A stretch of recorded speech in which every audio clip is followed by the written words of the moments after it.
We're back on sports as usual, and before I get started on all the topics I want to talk about, because there's a lot we need to talk about, especially what happened last week when I showed you, and the aftermath of that, I want to start off with more fan mail because I have more questions that have been asked to me from fans saying, this is from MTS Imam asking, hey Event, do you think that you can add a discussion on one of your videos about supplementation? Should I take protein shakes? Alright, and he was talking about, is creatine bad for you, etc. Now, I talked about this a little bit last time, and apparently I didn't, talk about it enough, so that's fine. I can talk about this. So, before I get started, any other thing, let me address this right now, okay?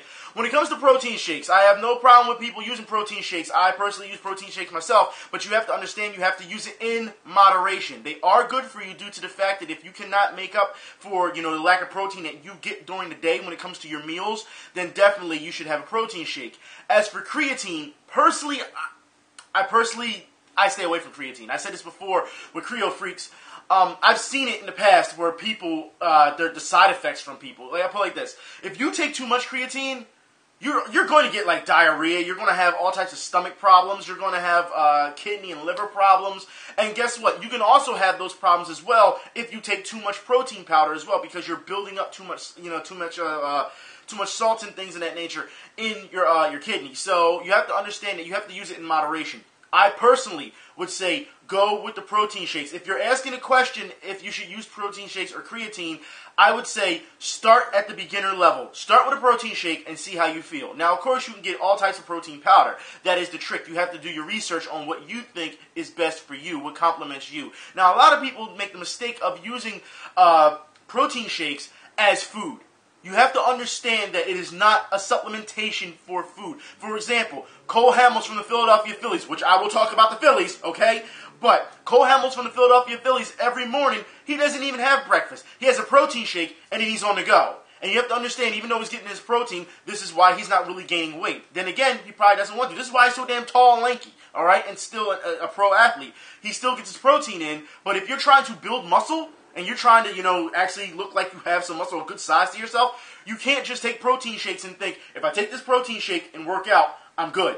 It doesn't work that way. You're using it more as a supplement, as a meal, as opposed to gaining mass. So what you would need to do is have your protein shakes. You can have it before, and some people, the way they do it before and after a workout, which I think is too much, because if you read your directions will tell you. Some certain protein shakes, the powders that you use, they will tell you, use it twice a day, or use it once a day. It depends. Do not stray off of the directions, okay? Because that's how you can hurt yourself. You really can. Listen to what they're saying. All right. Now, I understand a lot of people will say, well, if you listen to what they're saying, that's just trying to tell you that, that's just their way to get you so you can keep buying more and more. No, it is it's trust me, it's about health. It is, okay? Only use it during that time. Use it in your moderation of your workouts. But you have to use it when you eat. You still have to eat. You can't just say, I'm going to take a protein shake, go work out, and think you're going to be big as a house. That's not how it works, okay? So, like I said, if you're going to use protein shakes, go ahead.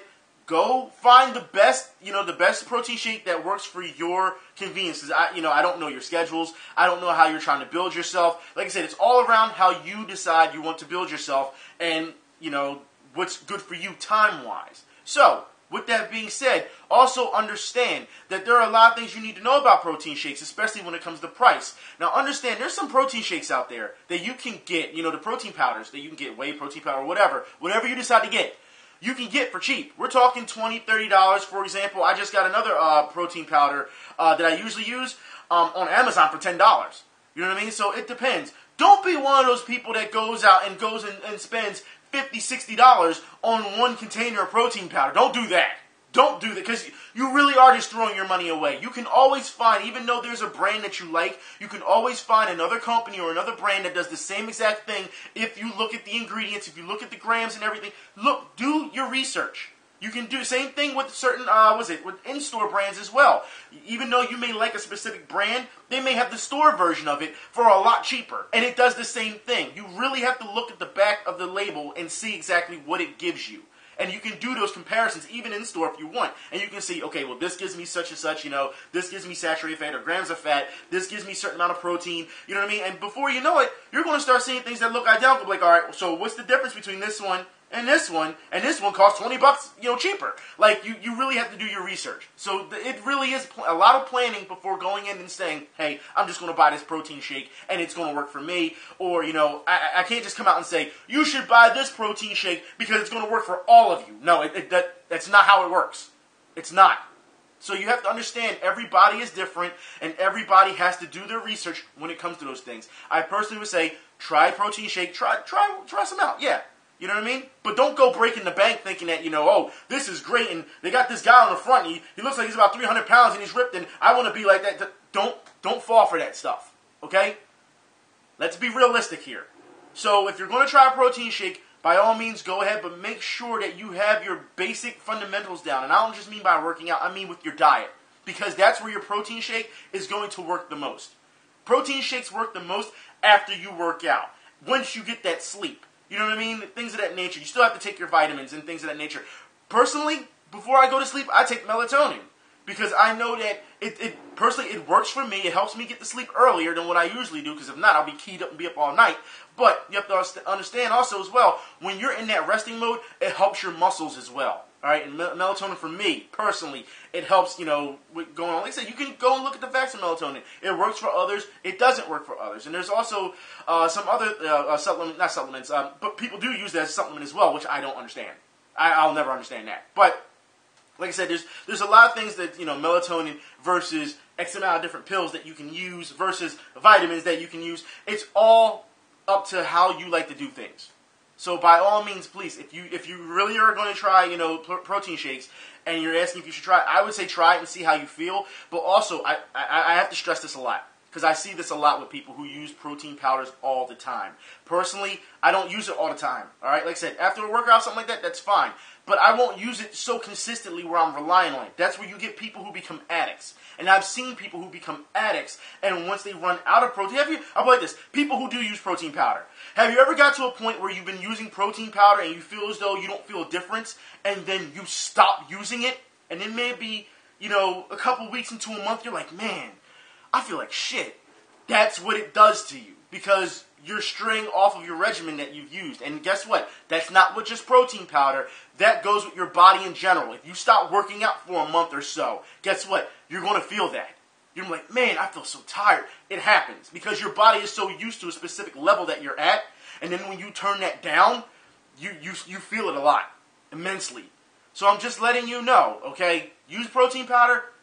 Go ahead. Try some out. Like I said, talk to some people. If you need to talk to the people at the store, guess what? Those people at the store, they're qualified to talk about those things. Have a discussion with them. Don't feel, embarrassed that, oh my God, I don't know what I'm doing. And they're asking, do you need any help? You know what I mean? But also don't get sucked into the deal where they want you to buy, a store card. You're going to need these vitamins. You're going to need this. You're going to need this. No, just get the basic facts that you need, the education that you need. If you're not going to look online and you want to talk to somebody face-to-face, get the basic facts that you need so that you know how to go about how you want to do things. But please, set up a plan for yourself before you decide to get into protein powders and things of that nature. And when I mean plan, if you need to time it out, at this time I'm going to eat, at this time I'm going to work out, at this time I'm going to have this, at this time I'm going to have a snack, if you need to do that, if you need to write it out or put it in a spreadsheet or Excel, whatever, however you need to do it, then please do that first before you decide to use protein powders.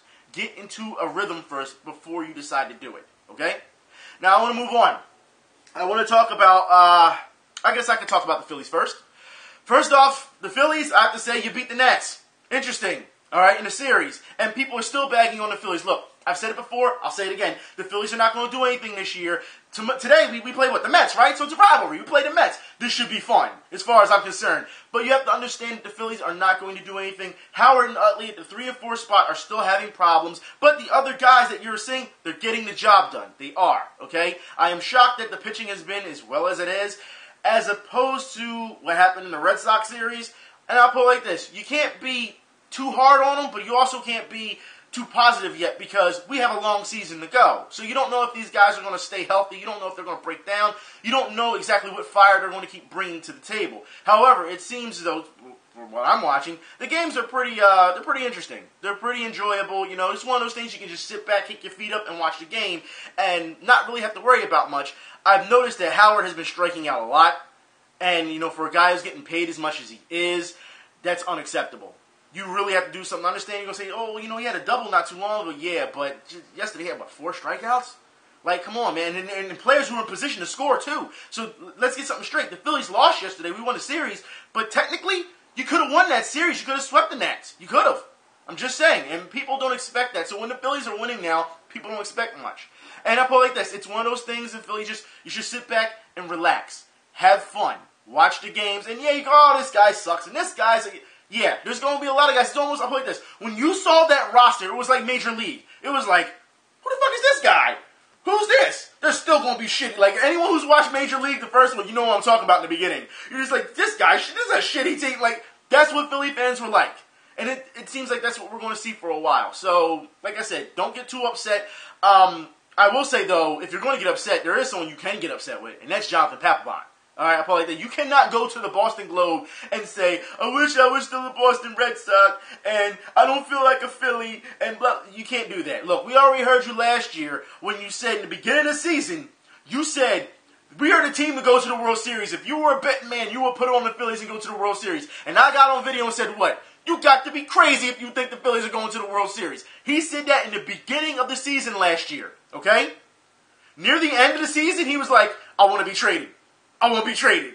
So it goes to tell you and show you that the guy who was so, gung-ho about going to the World Series was the first guy to say, I want to leave Philadelphia. And Philly fans won't forget that. They won't. And you're still acting this way. I just wish I was still a Boston Red Sox. And Red Sox fans, she got back to me and Twitter was like, well, we don't want you. We don't want you. You know what I mean? So it's crazy. I want to move on. And I want to talk about more Philadelphia fans. I want to talk about this because I've seen too much of it. And I've told you this before. And I want to talk about Chelsea coming up versus Manchester United. And I talked about this before, Manchester United. I told you before the reason I don't like Manchester United is because of what happened when they came to Philadelphia. Okay? But those don't know what I'm talking about, because if you didn't see that video, okay? Manchester United a couple of years ago came to Philadelphia to play the Philadelphia Union. So, of course, we went out there in our Union gear, the Sons of Ben, we went out there and we represented. However, the place was flooded with red for the Manchester United, right? And it got so bad that Philadelphia Union fans were taking off their jerseys and putting on Manchester United jerseys in the game, during the game. That's right. So it goes to show you that my hatred for Manchester United was magnified from that point. Now that I know that, now I'm a fan, a fan of Chelsea, and we're going against Manchester United, yes, this is going to be sweet for me. And this is what I mean, because a lot of people, they say that, Manchester United isn't the evil empire that it used to be. And people have to understand, here in Philadelphia, people still praise it as if they're the New York Yankees of soccer. All right, overseas. That's how they say it. Or football, overseas. That's how they treat it. For those who don't know what I'm talking about, last week when I was stuck in traffic, this is what I ran into. Okay, maybe the wrong choice of words was run into, because there wasn't an accident. But understand that this is what I see all the time in Philadelphia. People who are praising Manchester United and not giving any type of love to the Philadelphia Union. And I want to put it like this. I understand the Union are losing. Let me give a shout out to the Philadelphia Union right now. You finally won your first game. That's right, your first game a month into the MLS season. Yeah. That goes to show you how bad the Union is, okay? But that's not the point. The point is, you still back your teams, especially if you're a local guy. That's what you're supposed to do. But when you have people who are on the road, all right, Manchester United, look, I'll put it like this. Chelsea, when they played QPR over the weekend, it was horrible. It was. Let's be honest here, all right? They made us work for that game, to get that win. And let's be honest as well, okay? Without that bad possession, that botched possession, we don't score a goal. So that means QPR, during this, West London Derby, understand that we would have tied them, and that would have been the game. So QPR played a hell of a game. I'll put it like this. There's no way you can go, coming up into this week, against Manchester United and do that, especially if the way they thrashed Manchester City. No way. So as far as I'm concerned, Manchester, I am so looking forward to this, because I cannot wait to see Chelsea. And this is the game that, these next two games, I told you, heart attack games. You have Manchester United, and then you have the big one, which is against Arsenal. So as far as I'm concerned, this is where Chelsea needs to get on their horses and really charge. This is it. And I'm once again, I don't know how many times I can do this. Drogba, sit down. Sit down. You are worth nothing. You do nothing, okay? But flop and sit and get yellow cards. That's what you do. You did nothing the entire game on Sunday. No way in hell can you sit here and tell me that this guy, look, I understand people say Drogba's a legend. You can't get rid of him. You don't want to get rid of him. You don't want to get rid of him. Sit him down. Sit him down. And I expect more from Oscar as well. All right, I understand Hazard is going to be on the other side, on the left side, which, if you haven't realized, all right, he had to be yelled at during the game to stay on that left side so he can, get that push. But if Costa is not going to play, Hazard and Oscar really have to step up and make something happen. Okay, they really have to. There's no way about it. So we will see what happens when it comes, next week. Well, I should say next week. This week coming up, against Manchester United. Beat them. Don't just beat them. Beat their heads in, because that's what I need. I tell you, like I said, it's not just being a Chelsea fan. It's also being a Philadelphia Union fan. This is the revenge I'm looking for. I'm not trying to hear, all right, that we're going to tie them. I'm not trying to hear that. No, this is win or go home as far as I'm concerned until the next game. Because like I said, I'm really looking forward to the Arsenal game. That's more of a fun rivalry as opposed to my deep-seated hatred when it comes to Manchester United. And Wayne Rooney, who likes to open his damn mouth during the Super Bowl, oh, I don't understand American football. I don't get it. They're not that great athletes. When you say something like that, Wayne Rooney, guess what? I dare you to go out there and play American football. I guarantee you won't make one practice. Guaranteed. Don't give me this, man. Don't sit there and say that about American football. All right. Look, I respect football overseas, but if you don't respect American football as well, nah, man, I'm not trying to have that. We're going to have some problems, okay? And y'all, like I said, and football is supposed to be more, classy, right? More educated, right? For to say something like that and not think outside the box as someone as arrogant as Wayne Rooney, look, the guy, Wayne Rooney's good. He's a good player. He's not as good as he used to be because we've seen in this season how other people, they're just scoring goals left and right compared to Wayne Rooney, all right? But understand, Manchester United, for those who are fans of it, and say, well, we're not the big payoff like we used to be. Well, if you haven't noticed, I'll put in the link in the info bar, okay? They're talking about over the summer, they're going to spend a ton of money and follow Manchester City's, their formula in order to get better players. Just letting you know that now. Like I said, I'll put the link in the info bar for you, okay? Now, I want to move on, and I want to talk about something that's oddly peculiar, okay? I don't really talk about this. Actually, I don't think I've ever talked about this unless it was like big news in Philadelphia because they didn't get funding or something. But rowing. That's right. So rowing. Let's get something straight here. It takes a lot of strength and a lot of athleticism and consistency to be a team and be, in sync and be a team to row. As we know, it takes a lot of hard work. They row for a very long time. You know what I mean? However, when you decide, when you're in the water, and I'll say this again, okay? When people you hear on TV and you hear, oh, this person was attacked by a shark or blah, blah, blah, you have to understand, you are in their territory, okay? And for those who don't know what happened over the week, okay, these rowers were attacked by fish. That's right, a school, if you want to call them a school, I'm going to call them a gang, all right? A gang of fish because simply you are in their territory. Get it, boys! Yeah, boys!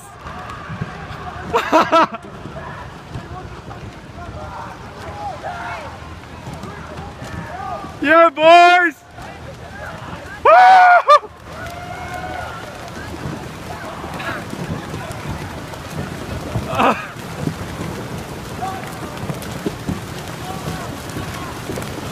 Yeah!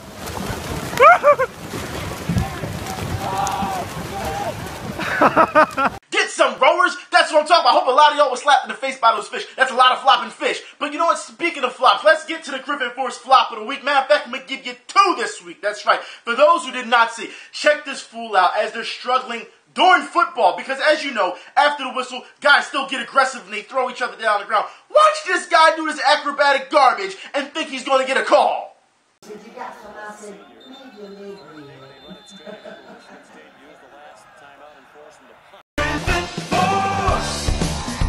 I'm with that other guy. I'm just like, really? Really? That's what you gonna do? That's what you gotta give result to in order to get a call? You gotta be kidding. Look, I put it like this. We see that flopping has taken on this. It's an epidemic as far as I'm concerned. And now it's starting to affect the youth. We've seen kids on basketball courts last season, or should I say last year, what was it, flopped during games. And we're talking about kids as young as, 8, 9 years old with flopping during games. Now we have kids walking through hallways. That's right, walking through hallways and flopping.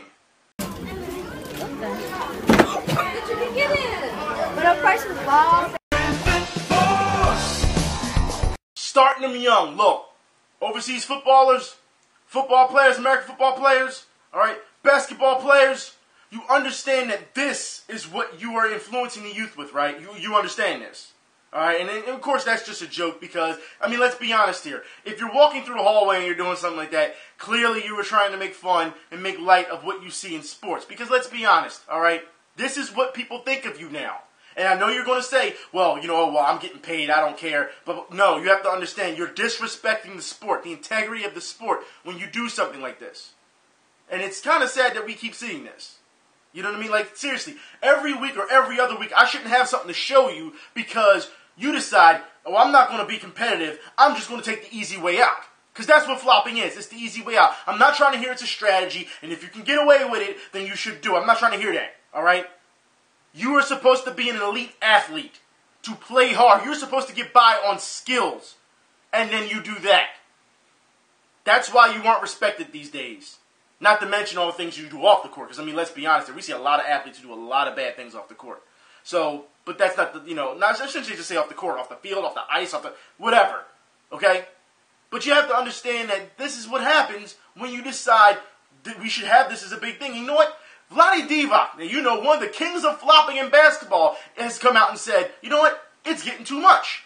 But it's not just the flopping that happens when it comes to basketball players. It's not just the performance of players, because sometimes it's not the players. Sometimes it's the referees, because when you're giving players 3 points for a 2-point shot, there is something wrong with you, ref, as well. Blame that ref. Let's go back to the third quarter, Jimmy. 8:40 into the third, 8:40 left in the third. Watch where the shot is taken, Ian. Damian Lillard is well inside the arc. Right. And Benny Adams raised the arm. They gave him 3 points on that jump shot. They missed their window to review it. The sad part about this is the commentators are saying, well, they missed their window to review it. First off, there shouldn't be anything to review. Clearly, it is a 2-pointer. He should not be awarded 3. The ref is right there. How do you miss that? How? And you know what? The NFL just not too long ago fired a number of referees because of, I should say, a number of bad referees. They did that themselves. Maybe it's time the NBA started looking at the referees and doing the same thing. You've got to be kidding me that something like that's happening, but that's not all. No, no, no, no. Watch Kendrick Perkins as he gets away with a 9-step travel.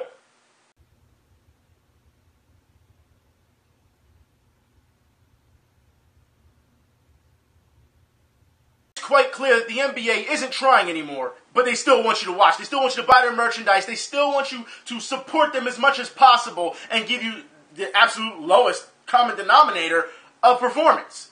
It's ridiculous. Clearly, you can see that that's a 9-step travel, and it should be called. The referees get paid professionally to do this, and yet you have to deal with that. And that's crazy. That's absolutely insane.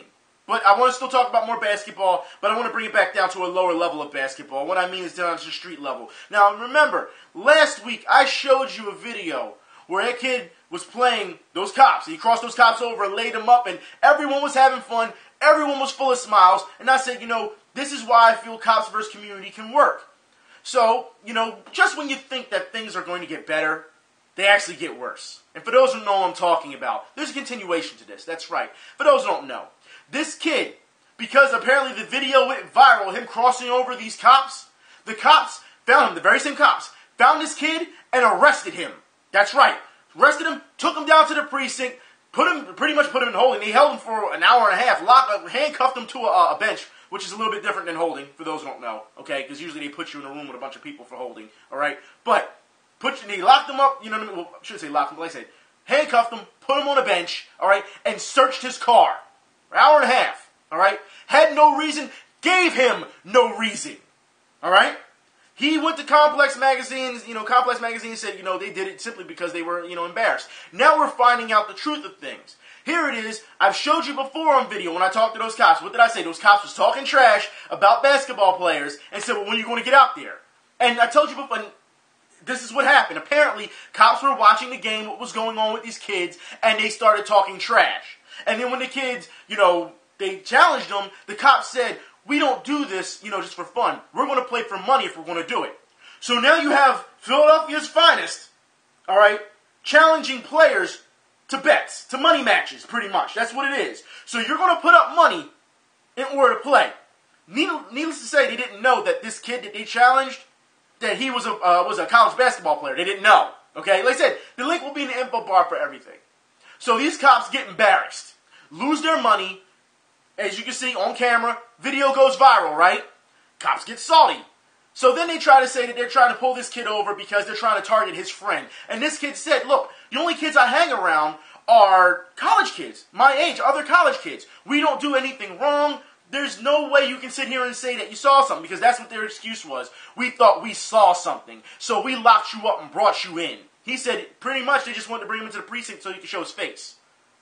It goes to show you that this is what they're up to. And like I said, this happens a lot here. This is why in Philadelphia we try to avoid as many cops as possible due to the fact that they're nasty as hell. And the thing is, I just gave these guys credit, thinking that things were going to get better last week. And then this happens. And here's the thing. The kid talks about in the article, he says, I see these cops around my neighborhood. Meaning, and I've said this before, when you start seeing people in your neighborhood, they become regulars. You know your regulars. You know your regular cops. You know your trash men. You know even your bums even. The guys that walk around with the carts with all this stuff full of them. You know your regulars because you see them all the time. Okay? So everyone that you see, that's why when you hear me say in videos, I say, if you walk down the street, people are like, who the fuck is that? That's why, because you're not a regular. So when people know that you're not a regular, they're going to be watching you even harder. This kid said, the cops, he didn't know them by name, but he knew their faces because they're around the neighborhood, which is fine. They're regulars. But you can't sit here and tell me that you're going to bring in a kid simply for the fact that he embarrassed you on camera because you have no reasonable cause, really. I mean, we thought we saw something. If that's the case, then that's all it takes for every cop to stop anybody. Stop and frisk, right? We thought we saw something, so we're going to stop you. We're going to bring you in. We're going to hold you. We're not going to charge you anything. We're going to search your car, and then when we don't find anything, we're going to let you go without any type of excuse. This happens a lot in the 15th District as well. So I'm just letting you know, this is sad that this is what we have to see. Cops with their egos, you bet money, you threw out the money match, and then you lost, and now you're salty. That's what it comes down to, as far as I'm concerned. You can't tell me we thought we saw something. We're targeting your friend or whatever. I'm not trying to hear that, man. That's ridiculous, as far as I'm concerned. They knew what they were doing. And you know what? We're starting to see this even more. Because once again, I showed you last year when cops here in Philadelphia as well tore down a rim. Well, guess what? Now in Chicago, it's happening. Check out what these cops do to this person's property who clearly, and I will put the link in the info bar because they're being investigated for this, okay? The people who had this rim, this basketball court, they asked the police if they could just move it, move it onto the sidewalk, because apparently it was on the side of the street. They wanted to move it into the sidewalk and into the backyard. But instead, the cops just came out of nowhere, didn't ask anybody anything, took the rim, essentially take the whole basketball, the whole basketball post, the court and everything, and smashed it. Let's look at it.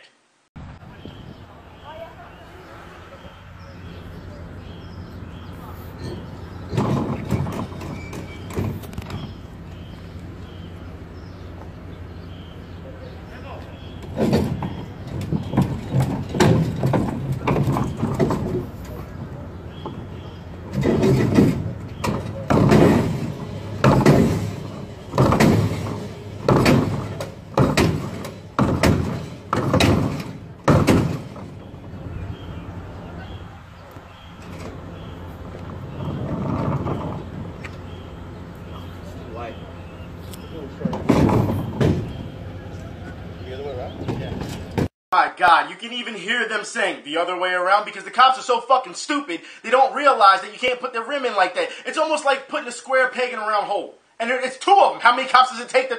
You know what? Don't even get me started. The fact is, this shouldn't even happen. If you notice the neighborhood, it's nice, it's quiet, nobody is complaining, there's no heavy traffic, there's nothing like that. And for the owner who owns this, like I said, they asked if they could just move the rim back. You know what I mean? But the cops weren't trying to hear it. They just came in and took it. These cops are being investigated right now, and the owner is going to press charges. Police, just because you have a badge does not mean you can just walk up and take someone's property and destroy it. It doesn't work that way. For you to sit here and do something like that, man, I swear, this is what I mean. How are people supposed to stay out of trouble? And he says it's a nice neighborhood, so it's not just, in bad areas. They're doing this in nice neighborhoods now. How are people supposed to stay out of trouble and stay active and do these type of things if you keep taking stuff away from them? It almost reminds me of the whole setup with the whole prison thing. You know what I mean? The agenda where if you keep putting people in it, it's become a business. You're taking away things from school, school extracurricular activities from school. You're taking away their rec centers. You're taking down rims at basketball playgrounds. People have their own rims now, and you're smashing those. What the hell? But it seems like for some reason we're supposed to just be okay with this. And I'm very happy that the owner of that rim is pressing charges against him. I'm very happy about that. We will see what comes in the future with that. But this goes to show you that you can't do anything these days. You can't have any type of fun. It's not like it's reckless fun.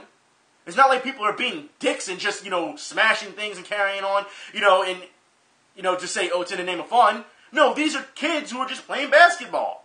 And this is how you treat them. Like I said, just when you think things are going to get better, it gets worse. And at this point, it's almost like, why should you be positive about things? That's what it's turning into. And this is where you have people who do these type of things and say, you know what? I don't even care anymore. Fuck everybody. I'm just going to do it for myself. I don't care about the community. This is how people get this way. Because as soon as you try to do something nice or you try to have something nice, here comes somebody to just take advantage of it. Smash it up. Write all over it. Destroy it. It doesn't matter. No regard whatsoever. And this is not even just for the community in general. No, these are police doing this now. Police. It's ridiculous. You've gone way too far on this one. Easily, you could have just said, look, push the rim back, put it in your driveway, or, put it in your backyard or something.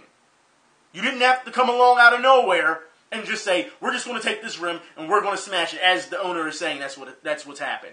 They didn't come knocking on the door and saying, can you push it back or anything, give them a warning or anything. No, this came along and just took it.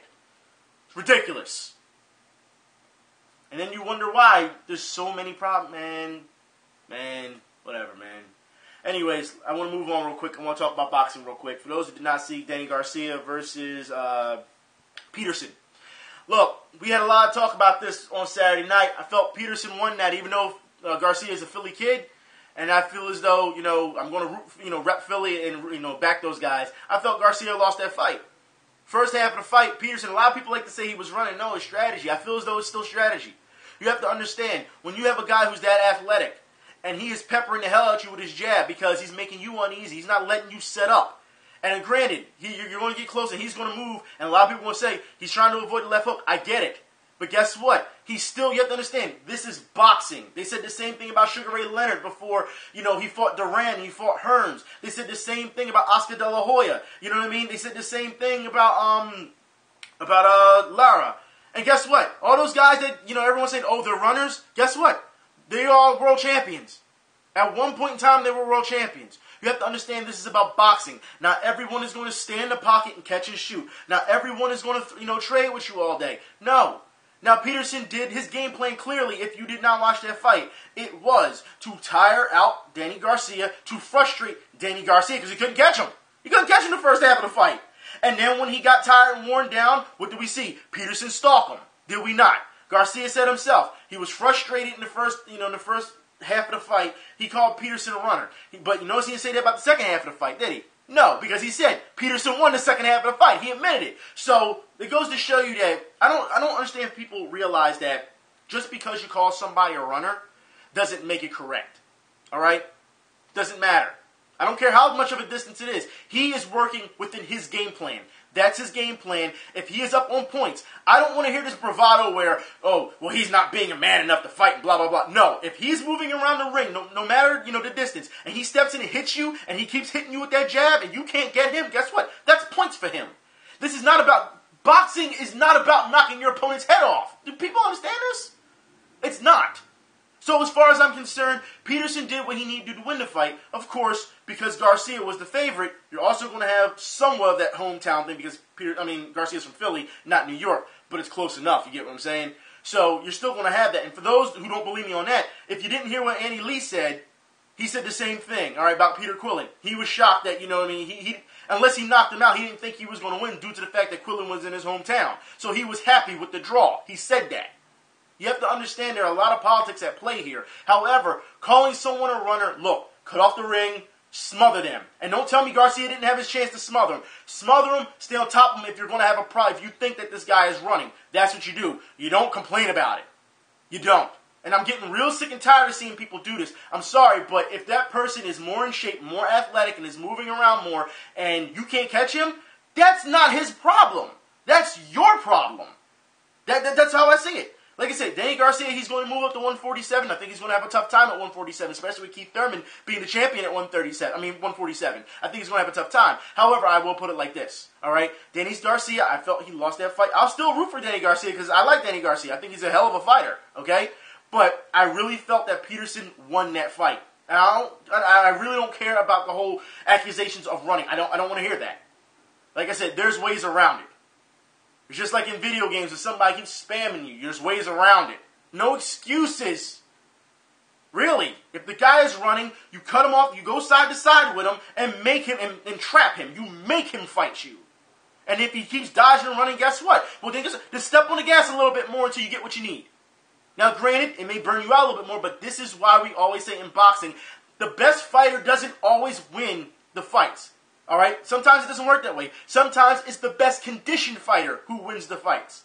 This is why you hear people after they fight, I'm a 15-round fighter. I'm a 15-round fighter. Because you need to be conditioned that much to keep it going. You don't know if you're going to have to adjust your game plan or not. But Garcia, clearly, he got gassed, he got tired, he got frustrated, he got frustrated. And it could be, he got tired, frustrated, chased him, but guess what? He took it away from him. That's what it's about. It's not just physically. Boxing is like a chess match. And if you don't understand that, hey man, I'll put it like this. If Peterson, if that's what it took for Peterson to wear out Garcia, and then he got tired, and then he took advantage of him, well then my hat's off to you. The game plan worked. But, like I said, that's just how it goes sometimes. This is also another reason why you can't leave up these decisions to the judges. I just felt that Danny Garcia didn't do enough. I felt he didn't. But I'm sure there's going to be enough people who disagree with me on that because we talked about it on Saturday and a number of people disagree with me. And that's fine. It's completely okay. But if you look at the punch stats, if you look at the way he was fighting, Peterson, he was by the 6th round, because you have to think, if you win the second half of a fight and you're admitting he won the second half, it's not just 8th round, 9th round, 10th round, whatever. No, the second half is 6 rounds on in a 12-round fight. That's a second half. That's a whole second half. All right? So if worse comes to worse, then you call it a draw if you feel that way. But what can you do? Because Peterson wasn't getting rocked with any big shots. Let's be honest here in the first half. He wasn't. In the second half, you look at Garcia's face compared to Peterson. Come on, man. And granted, sometimes faces don't really tell the whole story. But you saw in the second half, Peterson stalked him the entire time, and he was beating him to the punch. He landed more power shots. He was more athletic. He was a lot faster. It just, like I said, I just felt as though Peterson won that. And there's no disrespect to Garcia. Like I said, I like Danny Garcia. He represents Philly really well when it comes to boxing. But what can you do, right? Anyways, I'm done for today. I'll talk to y'all later. Y'all be safe, really. I'm still pissed off about the whole court smashing thing. And the whole arresting. Come on, man. You arresting kids for that? Whatever, man. I'll talk to y'all later. Y'all be safe, man. I'm out.